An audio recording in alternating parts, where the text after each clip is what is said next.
महाराष्ट्र विद्यार्थी सहाय्यक मंडळ केंद्र क्रमांक 6233 या केंद्रावर मी सर्वांचे स्वागत करते. आज आपण इथे PSY 217 बालसंगोपन आणि बालविकास या पाठांतर्गत घटक ते 11वा बौद्धिक विकास या घटकाचा अभ्यास करूया. त्यातला पहिला घटक आहे विचार व तर्क करण्यासंबंधीची कौशल्य. मुले जशी जशी मोठी होऊ लागतात तशी तशी त्यांची आपल्या आजूबाजूच्या वातावरणासंबंधीची समज वाढू लागते. त्यांच्या मनात नव्या संकल्पना निर्माण होऊ लागतात व त्याच्या आधारे ते जगाशी नाते जोडू पाहतात. भाषेचा विकास बराच झाला असल्या कारणाने आपल्या गरजा व विचार ही मुले जास्त स्पष्टपणे प्रकट करू शकतात. मानसिक व बौद्धिक वाढ अगदी झपाट्याने होत असते. तरी देखील प्रौढ किंवा कुमारावस्थेतील मुला मुलींनी एवढी कौशल्य अजून त्यांनी प्राप्त केलेली नसतात. या वयातील मुलांचा विचार करण्याची पद्धती एक विशेष ढंगांची असते. पुढचा आहे नंतर शिकण्यासाठी सहाय्यभूत होतील अशा संकल्पना. समजा आपल्या या वयोगटातील एखाद्या मुलाला आंबा म्हणजे काय हे समजून द्यायचे असेल तर आपण काय करावे? परदेशातील कोणी प्रौढ व्यक्ती असेल तर आपण आंब्याचे वर्णन शब्दात करू शकतो व त्याच्या आधारे त्या व्यक्तीला आंबा हा काय प्रकार आहे याची कल्पना देऊ शकतो. कारण त्या व्यक्तीने जरी पूर्वी कधी आंबा पाहिला किंवा खाल्ला नसला तरी इतर फळे त्याने खाल्लेली आहेत. फळांचे रंग, त्याने निरनिराळ्या चवी इत्यादी अनुभव त्याने घेतलेले असतात आणि त्यांच्या आधारे ती व्यक्ती आंबा या संकल्पनेचा मनात अंदाज बांधू शकतो. वर्णनाच्या आधारे हे फळ ओळखूही शकतो. पण लहान मुले तसे नाही. मुळात अनुभवांचा साठा मर्यादित असल्यामुळे फक्त शब्दांकित किंवा काल्पनिक वर्णने त्यांना ती संकल्पना समजण्यासाठी पुरे पडत नाही. तर या वयोगटातील मुलांना प्रत्यक्ष अनुभव देणे म्हणजे फार महत्वाचे आहे व त्यांना अनेक प्रकारचे अनुभव निरनिराळ्या वेळी देण्याची गरज असते. त्यातल्या काही संकल्पना आहेत. पहिला आहे अंकपूर्व संकल्पना.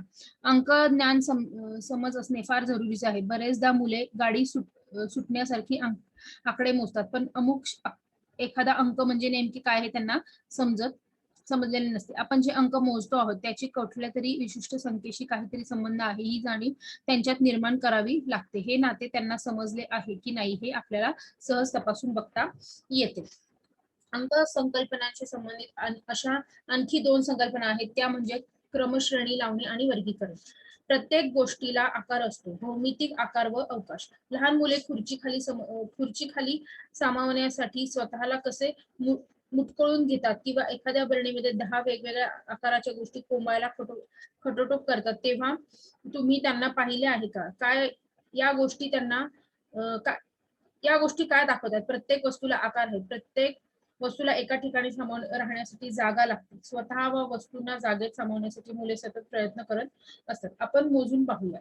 प्रत्येक वस्तूला सामावण्यासाठी काही जागा लागते. हे मुलांना कळायला लागले की जागेच्या मोजमापाच्या कल्पनेचाही त्यांच्या समाजशक्तीत शिरकाव होतो.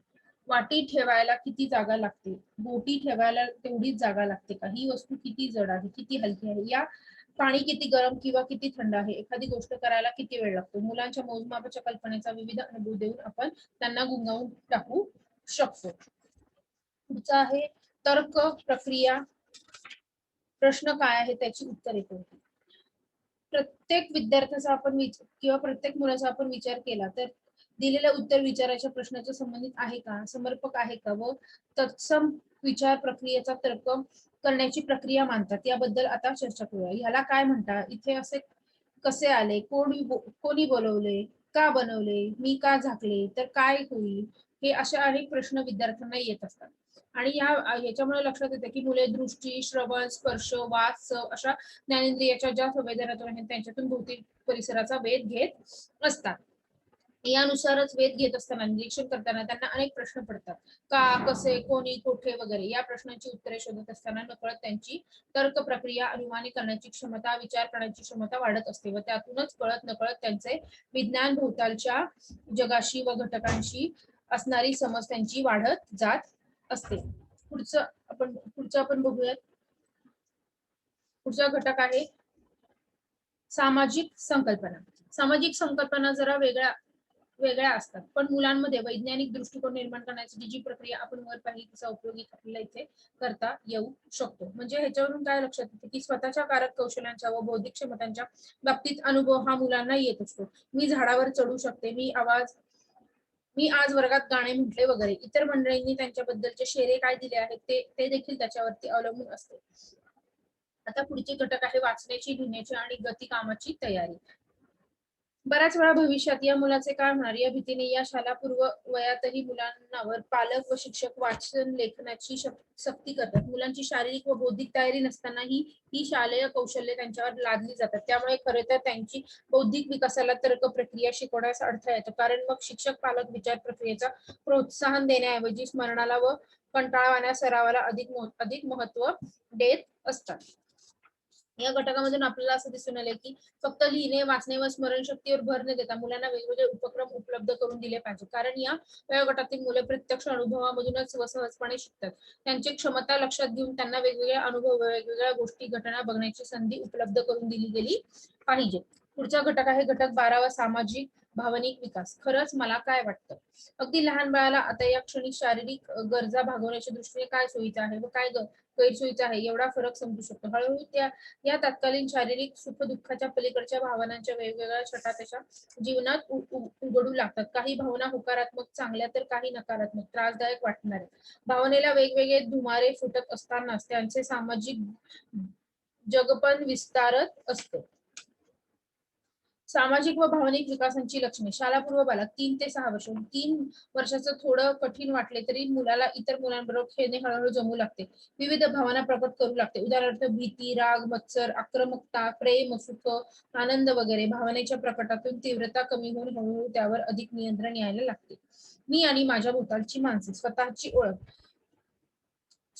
ओळख स्वतःच्या कौशल्याचे त्याच्या आत्मसात निर्माण करून होऊ देऊ शकत नाही. मी हे करू शकतो, ते करू शकतो हे जेव्हा बालकाला कळते तेव्हा त्याला स्वतःची ओळख होत असते. भावनांची अभिव्यक्ती. सामाजिक भावनिक विकासाची लक्षणे दाखवणारी चौकट वाचताना तुमच्या असे लक्षात आले असेल की बरीचशी लक्षणे ही भावनिक संबंधाची असतात. विविध भावना ओळखणे किंवा त्या शब्दात व्यक्त करणे या वयातील मुलाला कठीण जाते. पालकाने मुलांच्या वागणुकीचा अर्थ लावण्यापूर्वी किंवा त्यांच्या वागणुकीचा काही निष्कर्ष काढण्यापूर्वी त्यांच्या मनात कोणती खळबळ चाललेली असते याचे भान ठेवणे व त्याबद्दल जागरूक राहणे जरुरीचे आहे.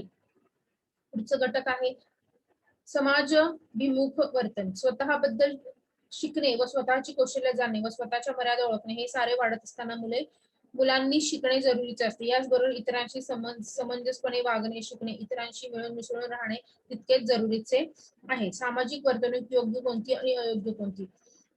शालापूर्व वयातील बालकाचा सामाजिक व भावनिक विकास होण्यासाठी अशा उपक्रमांचा उपयोग होतो. याचबरोबर सांस्कृतिक योगायोगतेचे औचित्य असे भानही नजरेआड करून चालत नाही. पुढचा आहे मुलांना शिस्त लावणे. सांस्कृतिक औचित्याशी निगडीत अशी आणखी एक गोष्ट म्हणजे मुलांना शिस्त लावण्याच्या तऱ्हा. प्रत्येक पालक मुलाचे सामाजिकरण वेगवेगळ्या पद्धतीने करतो. या पद्धतीचे मूळ बऱ्याच वेळा पालकांच्या बालपणाच्या अनुभवात असते. आपल्या पालकांनी आपल्याला शिस्त लावताना ज्या कोणत्या पद्धतीचा अवलंब केला असेल त्याच पद्धती पुष्कळ वेळा आपल्याला योग्य वाटतात. कधी कधी तर योग्य वाटत नसूनही काही पालक नकळत आपल्या आई वडिलांनी वापरलेल्या शिस्तीच्या पद्धती आपल्या मुलांना शिस्त लावण्यासाठी वापरतात. संभाव्य दूरगामी उद्दिष्ट कोणती आहेत तर मुलांनी सुखी व्हावे, मुलांनी सुदृढ असावे, मुलांनी हुशार बनावे, सहकार्य व्हावे, सहाय्यकारी व्हावे, इतर लोकांची मदत घ्यावी करावी, स्वावलंबी बनावे, आत्मनिर्भर बनावे, सांभाळ करण्याची वृत्ती असावी इत्यादी. शिस्त लावण्यात इतर घटकांचा प्रभाव. शिस्त लावण्यामध्ये इतर घटकांचा प्रभाव आपल्याला सांगता येईल की मुलांच्या वागणुकीवर फक्त इतर माणसाचाच प्रभाव पडतो असे नाही तर दूरदर्शन व इतर प्रसार माध्यमांचा पुस्तके, मासिके, आकाशवाणी इत्यादी प्रभावित असतात.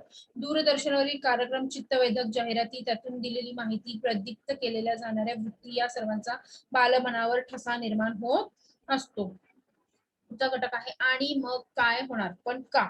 मुले जशी मोठी होतात आणि त्यांची स्वतःची व आपल्या भोवतालच्या वातावरणाची जाणीव वाढत जाते तशी तशी त्यांची प्रश्नांची यादी पण लांबत जाते आणि त्यांतील काही प्रश्न खूप प्रवर्तक असतात. आपल्याला सुद्धा विचार करायला लावणारे. आपण पुढे दिलेले काही प्रसंग तपासून बघूयात. आपण एखादा प्रसंग बघूयात. दुसऱ्या आईचा अनुभव. काही महिन्यापूर्वी माझे वडील वारले. या अपघातामुळे आम्ही सर्वच व्याकुळ झालो होतो. पण मला अधिक अस्वस्थ करणारी गोष्ट म्हणजे माझी 3 वर्षाची अपर्णा. आबांचा मृत्यू झाला ही घटना मानायलाच तयार नव्हती. आबा कधी येणार असे ती सारखीच विचारत असते.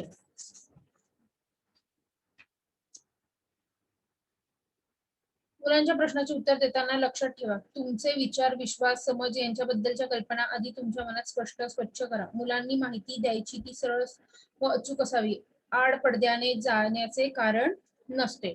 म्हणजे आपण या आता घटकांवरून पाहिलं की मुलांच्या सामाजिक कौशल्यांचा विकास, त्यांचा भावनिक विकास पालक म्हणून केवळ आपल्यावरच अवलंबून नसतो असे नाही, तर समाजातल्या इतर घटकांचाही प्रभाव मुलांवर सारखा पडत असतो. कधी कधी या घटकांची आपल्याला मदत होते, तर कधी कधी त्यांच्यामुळे अडथळा येऊ शकतो. म्हणून आपल्याला विचार करून स्वतःची कौशल्य वापरून या प्रसंगातूनही योग्य ते मार्ग शोधावे लागतात. आता आपण पुढचा घटक म्हणजे पुढचं पुस्तक पाहूयात, विकास उपयोगी उपक्रम आणि शारीरिक, भावनिक व बौद्धिक विकास. त्यातला पहिला घटक आहे उपक्रमांचे आयोजन. आपली मुले मोठी झाली की कोणती कर्तबगारी दाखवणार, कोणता पराक्रम करून दाखवणार इत्यादी बाबतीत पालक म्हणून आपण सदैव काही स्वप्न रंगवत असतो. मग एखादा पालक आपल्या मुलाने अभियांत्रिकी व्हावे म्हणून असे प्रगत करते व दुसरा आपल्या मुलांनी नोकरी न करता स्वतंत्र धंदा करावा अशी व्यक्त करते. अगदी पाळण्यात असल्यापासून मुलांबद्दल आपण स्वप्न रंगवत असतो. पहिला आहे दोन विरुद्ध टोके. मुलांना जबरदस्ती करून आपली उद्दिष्ट साध्य होणार नाहीत, हे आता आपल्या लक्षात आले असेल. पालक म्हणून आपल्याला मुलांचा विकास होण्यासाठी आपल्याला खूप काही करायचे आहे, पण त्यासाठी योग्य नियोजनाची जरुरी आहे. एखाद्या शेतकऱ्याला उत्तम पीक पिकवायचं असेल तर तो काय करतो, बीजारोपण कधी करायचे, ते बी कधी पेरायचे, त्यात खत कधी घालायचे, किती पाणी घालायचं किंवा ह्याचं सर्वांचे गणित बांधतो. या दृष्टिकोनातून विचारून आपल्याला मुलांच्या गरजा काय आहेत, त्यांना काय शिकवायचंय, कधी शिकवायचंय आणि किती शिकवायचंय याचे पूर्ण नियोजन, याचा आराखडा तयार करायला लागतो. आयोजन कसे करावे, प्रत्येक विद्यार्थ्याची किंवा प्रत्येक बालकाच्या पातळ्या वेगवेगळ्या असतात, त्याच्यामुळे त्याच्या पातळीनुसार आपल्याला त्याचे आयोजन व नियोजन करावे लागते. मुलांच्या कृतीचे आयोजन करताना स्वतःला विचारायचे प्रश्न, बालकाच्या विकासाच्या पातळीच्या गरजा, मुलाचे वय काय आहे, त्याची कौशल्य कोणती आहे, त्याची शक्ती किती आहे, त्याच्या काही विशेष तक्रारी आहेत का, जागेची उपलब्धता बघावी लागते, जागा किती आहे, तसेच साधनांची उपलब्धता कशी आहे, सामान पुरेसे आहे का, माणसांची व सहकार्याची उपलब्धता, आणखीन कोणती व्यक्ती आपल्याला मदतीला आहे का, किंवा व्यक्तीची कौशल्य कोणती आहेत, वेळ, विशिष्ट कृतीला किती वेळ लागेल, कोणती गोष्ट कधी करायची, यासाठी आपल्याला प्रत्येक वेळेस विचार करावा लागत असतो. आता पुढचा घटक आहे कोणते आयोजन चांगले.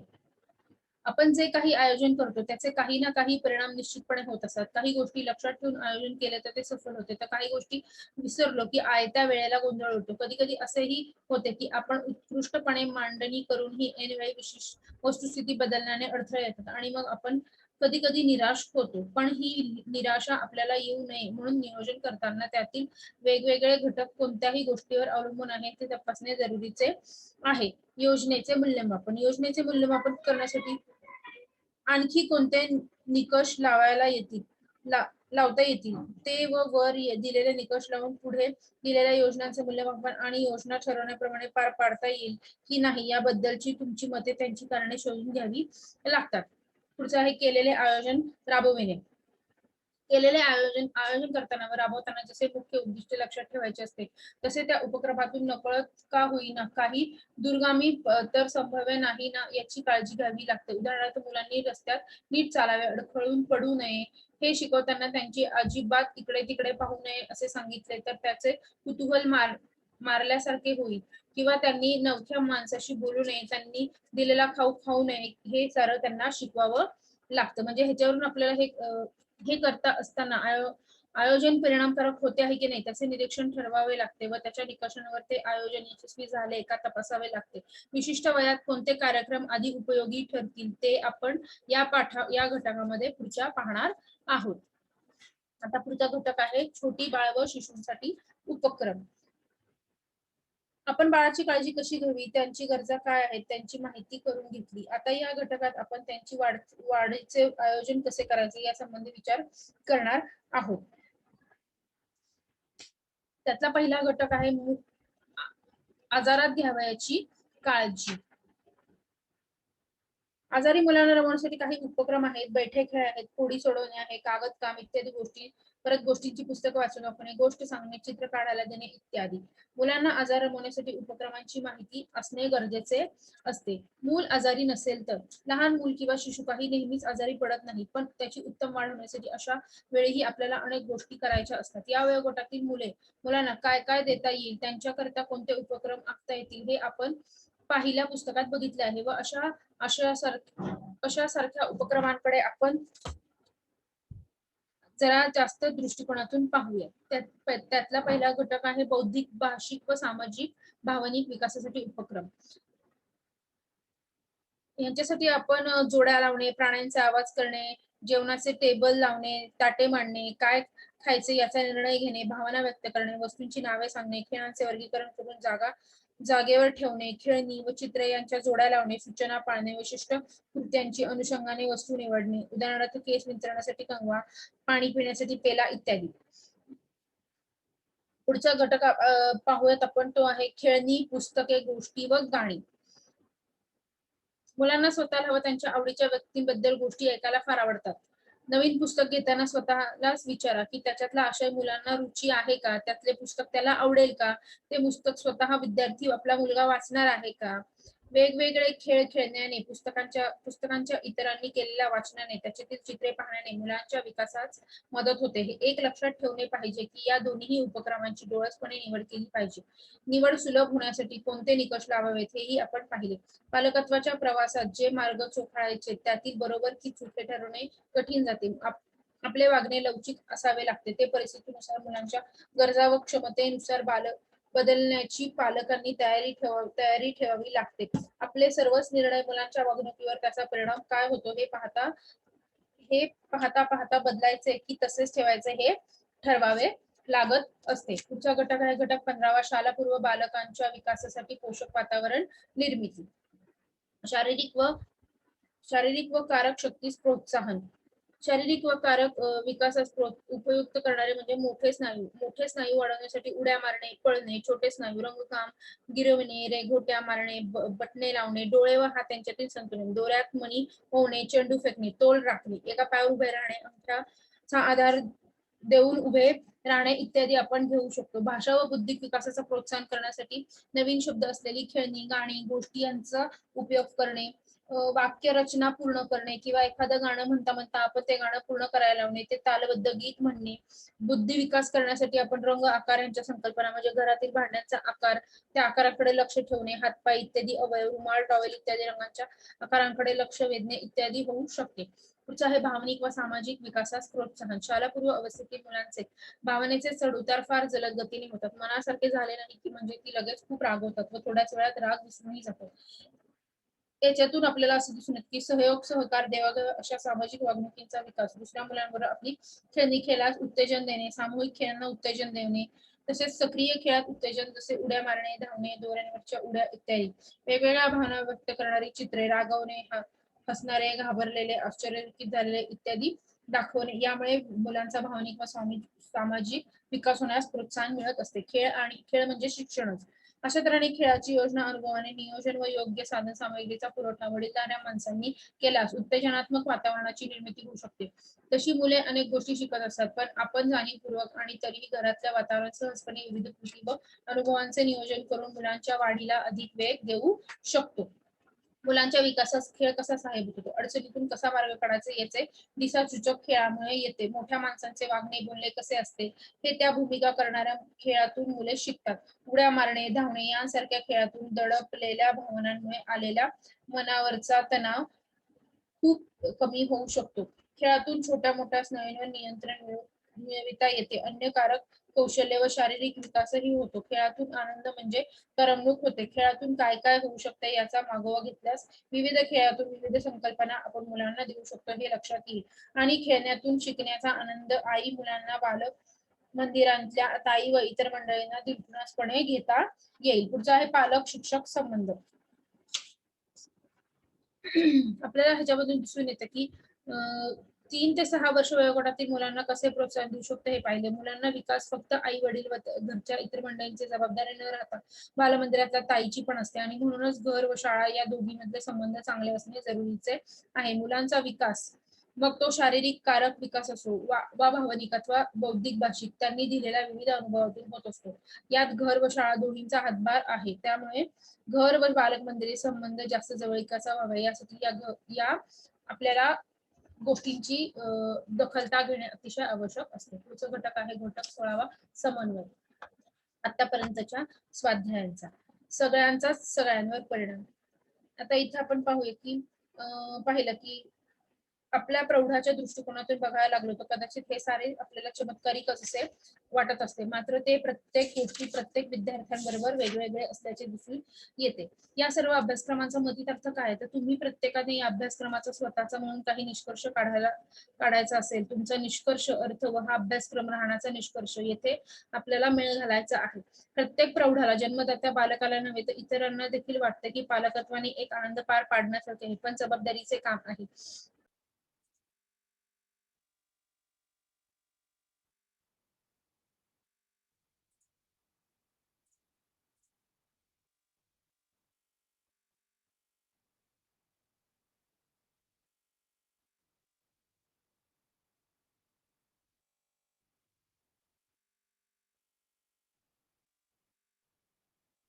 प्रत्येक विद्यार्थ्याचे प्रत्येक पालकाचे असणारे संबंध हे वेगवेगळ्या स्वरूपाचे असल्याचे आपल्याला दिसून येते. त्याचप्रमाणे पालकत्वाची कौशल्य अभ्यासपूर्वक अंगी बाणवावी लागतात, त्याचा सराव करावा लागतो. ही कौशल्य अनेक आहेत, ती हळूहळू आत्मसात करता येतात. त्याकरिता अर्थात महत्वाची अट म्हणजे आपल्या मुलांवरचे प्रेम. त्यांच्या विकासासाठी आपला वेळ, पैसा, बुद्धी खर्च करण्याची मनापासून तयारी लागते. केवळ प्रेम पुरत नाही, ते आंधळे असू शकते, पण प्रेम असेल तर माणूस स्वभावाने स्वाध्याय करून कौशल्य मिळवू शकतो. या अभ्यासक्रमात अनेक सरावासाठी स्वाध्याय दिलेले आहेत, ते सारे कदाचित तुम्हाला आता पावतोर पुरे करता आले नसतील. इतकेच स्वाध्यायाची उत्तरे 4 शब्दांत देता येणार नाहीत. अशा स्वरूपाचे आपल्याला अनेक दिसून येणाऱ्या गोष्टी आहेत.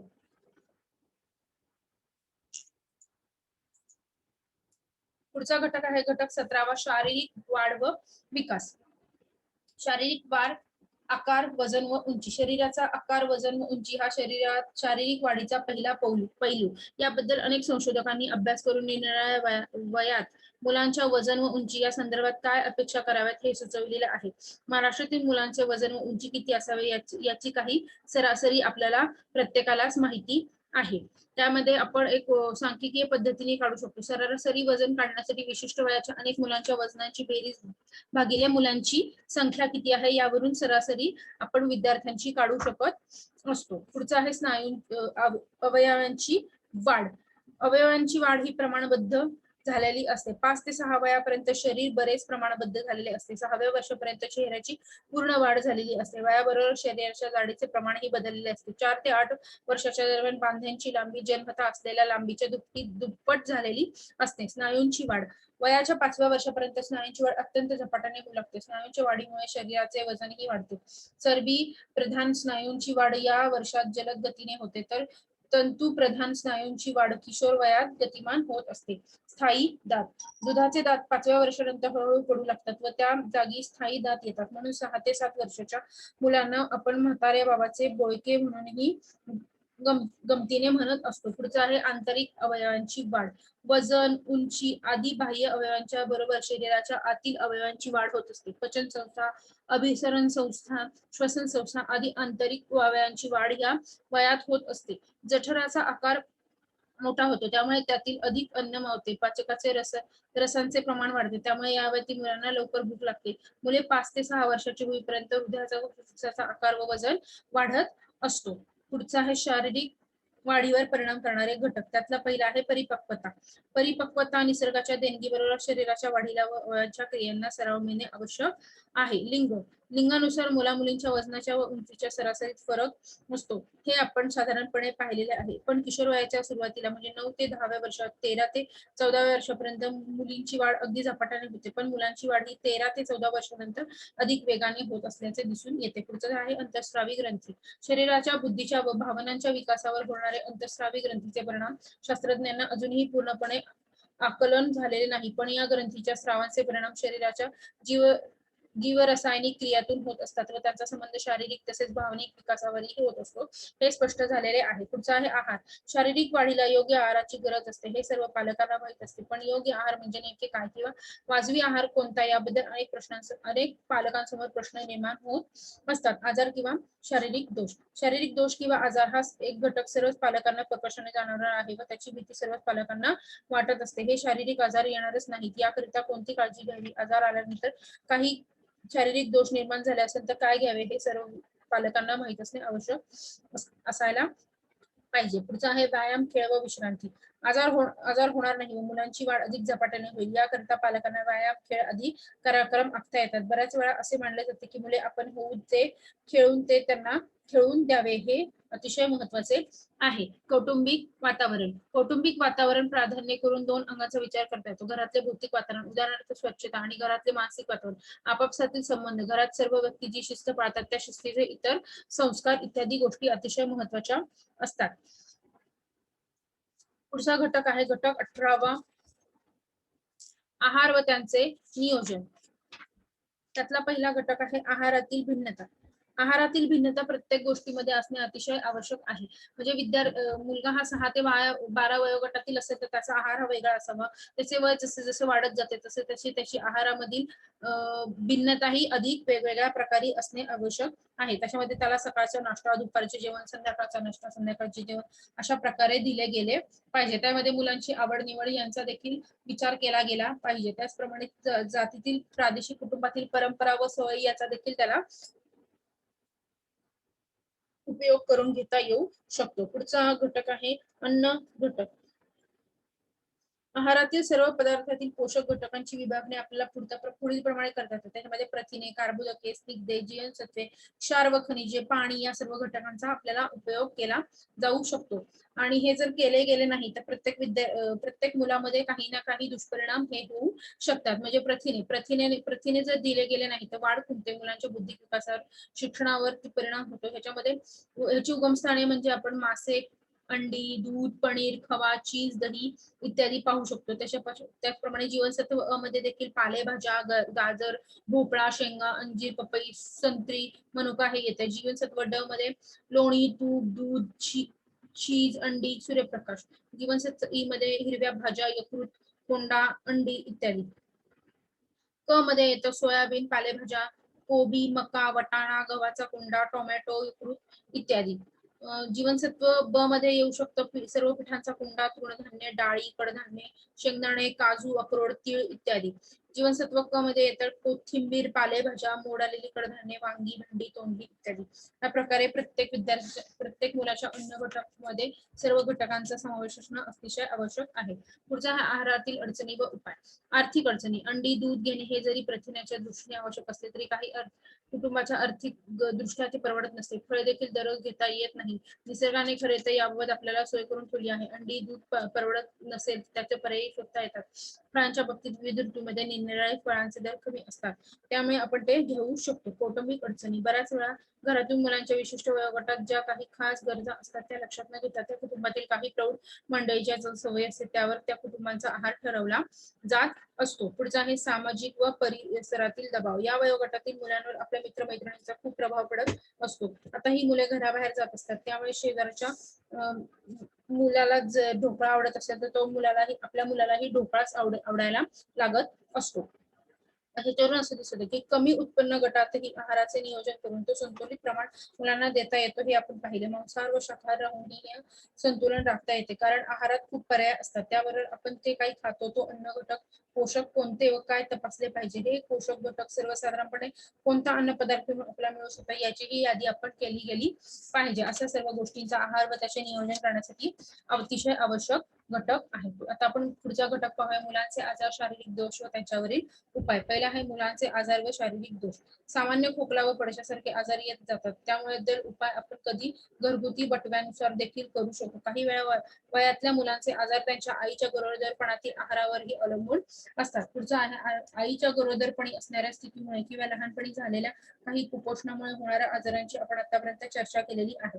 पुढचा आहे अपंगत्वाचे परिणाम. आजारपणामुळे किंवा जन्मतः काही दोषामुळे जे अपंगत्व येते ते अनेक तऱ्हेचे असू शकते. उदाहरणार्थ पोलिओमुळे येणारी हातपायांची दुर्बलता, अंधता, मूकबधिरता या कोणत्याही कारणांमुळे ते अपंगत्व येते, त्यामुळे मुलाला इतर मुलांच्या मिसळणे कठीण जाते. अपंगत्वाचे व्यवस्थापन व पुनर्वसन. अंधत्व. दृष्टीहीनता जन्मापासून असेल तर मुलांवर होणाऱ्या या आघाताची तीव्रता कमी असते. मूल जर जन्मानंतर काही काळाने अंध झाले असेल तर त्याला आपण काहीतरी महत्वाचे गमावले आहे याची जाणीव होत असल्याचे दिसून येते. कर्णबधिरता. अंधत्वाप्रमाणेच कर्णबधिरता जन्मजात असू शकते किंवा पुढे अपघातामुळे या आजारपणामुळे श्रवणदोष निर्माण होऊ शकतो. जशा अंधतेकरता काही संस्था व सोयी निर्माण झालेल्या आहेत तशाच कर्णबधिरांकरता निर्माण झालेल्या असल्याचे दिसून येते. अपंग मुलांना सर्वसाधारण शाळेत घालावे का? अंधच्या व कर्णबधिर मुलांच्या शिक्षणाला मदत करणाऱ्या संस्थांची यादी पुढे दिलेली आहे. त्याच्यानुसार आपण त्यांना त्या शाळेमध्ये शिक्षण देऊ शकतो व त्या इतर मुलांबरोबरच त्यांचे देखील आपण शिकण्याची संधी आणि पालकांना ही दिली जाऊ शकते. पुढचा आहे शारीरिक अपंगत्व. अंध व कर्णबधिर मुलांकरिता काही पद्धतशीर प्रयत्न सरकारी व सामाजिक संस्थांनी सुरू केले आहेत, पण अजूनही शारीरिक अपंगत्व विशेषतः पोलिओसारख्या रोगांमुळे असलेल्या हातापायांचे उरळेपणा यांची देखील फारशी प्रगती झालेली दिसून येत नाही. पुढचा आहे मतिमंद मुले. मतिमंद मुले सर्वच प्रकारच्या विकासात सुदृढ मुलांपेक्षा मागे पडलेली असतात. त्यांची वाढ उशिरा सुरू होते. उदाहरणार्थ मान धरणे, बसणे, चालणे, बोलणे इत्यादी विकासाचे टप्पे ते सर्वसामान्य मुलांपेक्षा उशिरा गाठतात. सौम्य मतिमंदत्व यांचा बुद्ध्यांक 50 ते 70 इतका असतो. या मतिमंदांच्या एकूण लोकसंख्येपैकी 85% व्यक्ती या गटात मोडतात. पुढचा आहे मध्यम मतिमंद. मतिमंदापैकी साधारणतः 10% लोक या गटात मोडतात. त्यांच्यापैकी बहुतेक लोक बोलू शकतात. तीव्र मतिमंद. मतिमंद असे 3 ते 4% व्यक्ती या गटात मोडतात. सुरुवातीपासूनच त्यांचा विकास अत्यंत मंद गतीने होत असतो. अति तीव्र मतिमंद ह्याच्या बुद्ध्यांक 20 पेक्षा कमी असतो. मतिमंदापैकी 1 ते 2% या गटात मोडतात. पुढचा आहे परिसरातील वातावरण. हे परिसरातील स्वच्छता तसेच दररोजच्या वैयक्तिक स्वच्छतेचे महत्व या वगैरे मुलांना समजावून सांगणे आवश्यक आहे. लहानपणी वडील मंडळींनी मुलांना आंघोळ घालून स्वच्छतेची काळजी घेतात, पण या वयोगटातील मुले साधारण 5 ते 6 वर्ष झाल्यानंतर स्वच्छता व मलमूत्र नियंत्रण, आंघोळी आदी गोष्टी स्वतःच करू शकत असते. ह्याच्यावरून आपल्याला हे दिसून येते की अलीकडच्या निरनिराळ्या शारीरिक व मानसिक अपंगांना मदत करणाऱ्या संस्था शहरातून निघाल्या आहेत. त्यांच्यातील एक निर्देशांक यादी आपण ह्याच्यामध्ये पाहिलेली आहे. या संस्थेच्या सहाय्याने जेथे आवश्यक असेल तेथे वैयक्तिक सल्ला देऊन अपंग मुलांनी आपण बऱ्याच प्रमाणात स्वावलंबी बनू शकत असतो. आता पुढचा घटक आहे घटक 20वा कारक विकास व कौशल्य.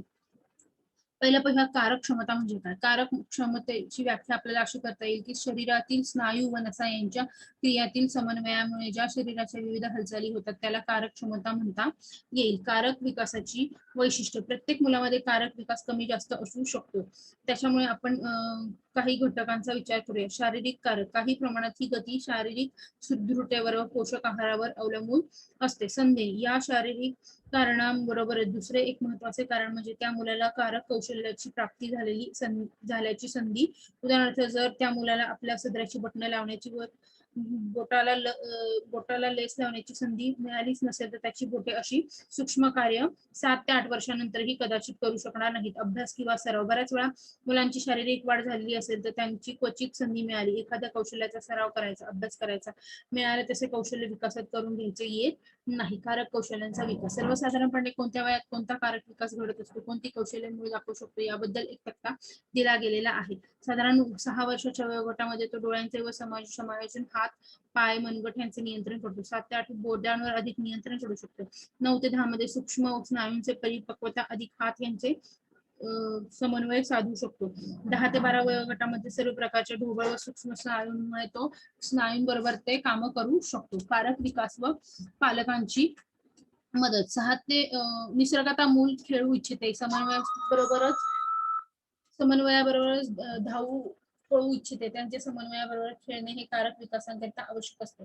बऱ्याच वेळा केवळ वाव देऊनही भागणार नाही तर त्यांच्यासमोर काही आदर्श ठेवावी लागतात. बऱ्याच वेळा स्वतःचा आदर्श पुरत नाही. अशा वेळी आपल्या मुलाची मैत्री इतर समन्वय थोड्या मोठ्या मुलांशी करून देणे व इतरही काही आदर्श मिळवून देणे व कामे करणे त्यांना आवश्यक असते. पुढचा आहे विलंबित कारक विकास.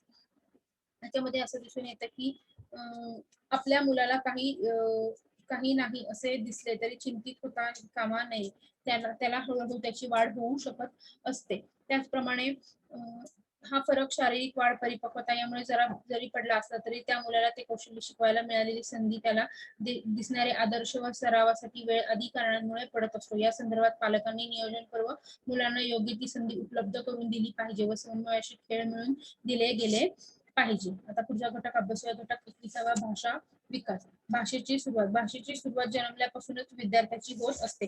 भाषा विकास हा त्याच्या घरातील व पालकांमधील तसेच आजूबाजूच्या परिसरावरती देखील अवलंबून असलेला दिसून येतो. त्याच्यामध्ये तसंच असतं की भाषा विविध टप्पे असतात. भाषा विकासाची 4 प्रमुख अंगे आहेत. इतरांचे बोलणे समजावून घेणे, तसेच इतरांबरोबर संबंध ठेवणे, तसेच शब्दसंग्रह वाढविणे, शब्दांची वाक्य तयार करणे, उच्चार स्पष्ट करणे.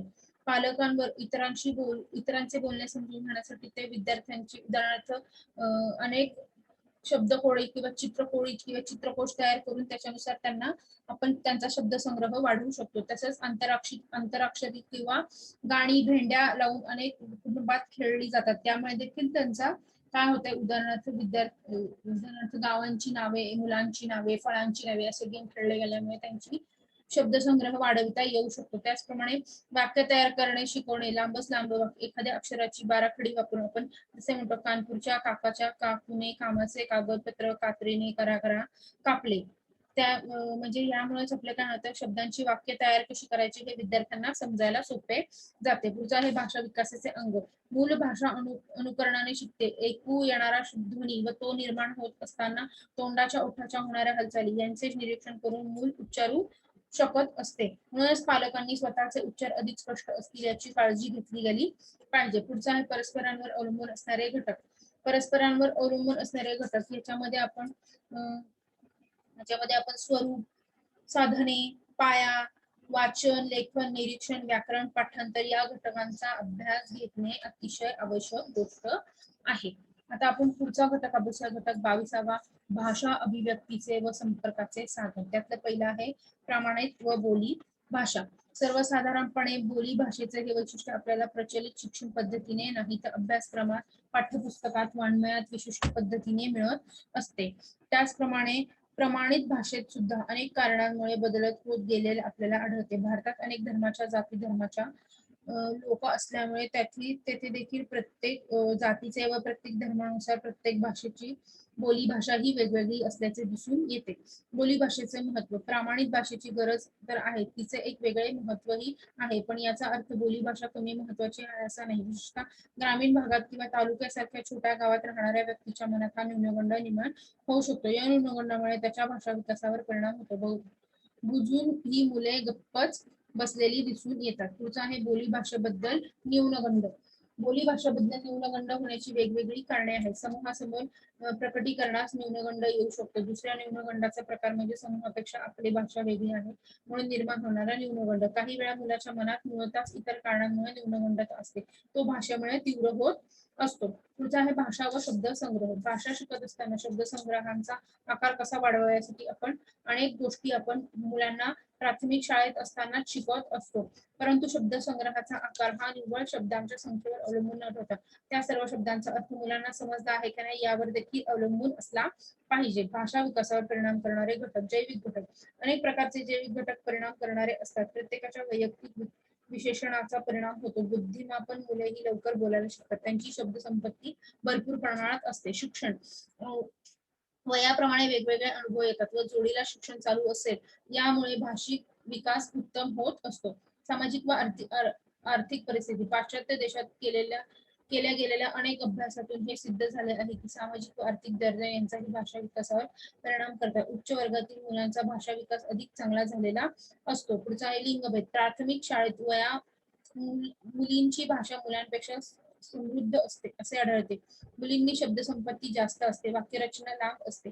जन माध्यमे. मुलांबरोबर गप्पा मारण्यासाठी मोठ्या माणसांनी रोज थोडा वेळ राखून ठेवावा. एखादा प्रवास, सहल, सिनेमा बघून आले की ते अनुभव शब्दरूपात सांगायला लावावे. पुढचा आहे विशिष्ट शब्दसंग्रह. संख्यावाचक शब्द. 1 ते 10 आकड्यांपर्यंत 6 वर्षातील मुलांना मोजता येतात, अर्थ माहित असतो. वाचक. संपूर्ण दिवसात वेगवेगळ्या वेळी वेगवेगळ्या क्रिया केल्या जातात. त्याप्रमाणे आपण मुलांशी बोलणे, सकाळी उठताना सकाळ झाली, उठा आता, किंवा रात्री झोपताना खूप रात्र झाली, झोपायचं आता असे म्हणतो. यावेळी समयवाचक शब्द कळू लागतात. पैसे विषयक. एखादे आकडे समजावू लागले की पैसे विषयक संकल्पना तयार होण्यास मदत होते. त्याआधीच्या रोजच्या व्यवहारातील पैशांचे महत्त्व मुलांना समजते. पुढचा आहे सौजन्यशील भाषा. मूल समाजात वावरू लागले की समाज मान्य सौजन्यशील भाषा शिकवणे महत्वाचे असते. पुढचा आहे विशिष्टपूर्ण शब्दसंग्रहात शिव्यांचा वापर. 4थ्या किंवा 5व्या वर्षापर्यंत मुलांनी जरी शिव्या उचलल्या तरी त्या पोटपट्टीची सर्रात मोडत असतात. तसं आपल्याला इथे दिसून याच्यावरून आपल्याला असं दिसतं की भाषा हे प्रथम अभिव्यक्तीचे व संपर्काचे साधन आहे. त्याचे भान ठेवणे. प्रामाणिक भाषेची गरज निर्विवाद असली तरी बोली भाषेला अशुद्ध समजून हीन मानू नये. दोन्ही प्रकारच्या भाषा या संदर्भ प्रमाणे वापराव्यात. ज्यांच्याशी आपला संवाद साधायचा आहे त्यांच्या सोयीने वापराव्यात. अलंकृत भाषेने मुलांना ओळख व्हावी या हेतूने अभिजात वाङ्मय वाचता दिले गेले पाहिजे. बोली भाषेबद्दल न्यूनगंड काढून टाकण्यासाठी सजग निर्माण केला गेला पाहिजे. शब्दसंग्रहांचा आकार संख्यात्मकरित्या वाढता असताना गुणात्मक वाढीकडेही लक्ष पुरवले गेले पाहिजे. शब्दांच्या अर्थाबरोबर संकल्पना दूर होत जात असतात. हे आपण आता इथे पाहिलेले आहे. पुढील घटक आपण पुढच्या लेक्चरमध्ये अभ्यासूयात. धन्यवाद.